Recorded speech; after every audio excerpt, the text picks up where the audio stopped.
এই লোকটি তার দিব্য শক্তি দিয়ে বুঝতে পারলো যে শূকরটির পেটে মূল্যবান কিছু রয়েছে, তাই সে $20,000 শূকরটি কেনার সিদ্ধান্ত নিল। কিন্তু এটা দেখে তার বন্ধু তাকে মনে করিয়ে দিল যে শূকরটি অসুস্থ। কিন্তু বিক্রেতা লোকটির হাত থেকে টাকা ছিনিয়ে নিয়ে বলল যে শূকরটি এখন থেকে তার। আর এসব দেখে সেখানে দাঁড়ানো সবাই তাকে বোকা ভেবে হাসাহাসি করতে লাগলো।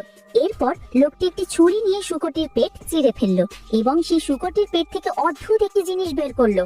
আর এটা দেখে সবাই ভাবলো যে এটা শূকরের মল এবং তারা তার উপর আরো জোরে হাসতে লাগলো। ঠিক তখনই একজন ধনী মহিলা সেখানে এলেন। তিনি ওই জিনিসটি কেনার জন্য $1 কোটি প্রস্তাব দিলেন, কারণ এটি আসলে ছিল একটি বেজোয়ার যা গবাদি পশুর পিত্তথলিতে পাওয়া যায় এবং এটা ঐতিহ্যবাহী চীনা ওষুধে বিষনাশক হিসেবে ব্যবহৃত হয়। সেই বিক্রেতা একথা শুনে খুব খুশি হলো এবং সে দাবি করলো যে তার বাড়িতে এমন অনেক শূকরের গোবর আছে। এটা শুনে সেই ধনী মহিলা তাকে বলদ বললেন। তারপর তিনি লোকটির হাত থেকে বেজোয়ারটি নিয়ে সেটা সাবধানে দেখতে লাগলেন। এরপর লোকটি তাকে বলল যে এটি একটি বিরল ওষুধ এবং এর জন্য $1 কোটি যথেষ্ট নয়। ধনী মহিলা তার জ্ঞানের প্রশংসা করলেন। অবশেষে তিনি $5 কোটি জিনিসটি কিনে নিলেন।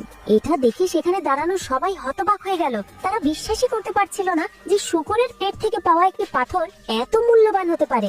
লোকটির স্ত্রী তাকে তাড়াতাড়ি জিনিসটি বিক্রি করতে বলল এবং লোকটি সেটা বিক্রি করে তার জীবনের প্রথম বড় উপার্জন করলো। এদিকে বিক্রেতা অনেক শূকরের গোবর সংগ্রহ করে ফিরে এলো, কিন্তু ততক্ষণে সবাই সেখান থেকে চলে গেছিল। এরপর লোকটি টাকা নিয়ে ধনী মহিলার সাথে একটি নিলামে গেল। সেখানে যে সে দেখলো যে একটি সাধারণ দেখতে কাঠের বাক্স নিলামে তোলা হয়েছে। বাক্সটি রহস্যময় মনে হওয়ায় লোকটি আগ্রহী হলো। অন্য কেউ বাক্সটি কিনতে আগ্রহী না হওয়ায় লোকটি $20 লক্ষ বাক্সটি কিনে নিল। এটা দেখে পাশে বসে এক ধনী যুবক তার উপর হেসে বলল যে একমাত্র বোকারাই এমন ভাঙা বাক্স কিনবে।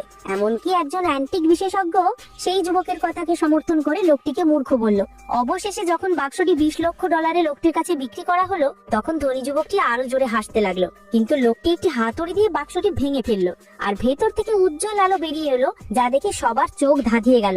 কারণ বাক্সের ভেতরে খাঁটি সোনায় তৈরি একটি প্রাচীন ড্রাগনের মাথা ছিল, যার মূল্য কমপক্ষে $300 কোটি।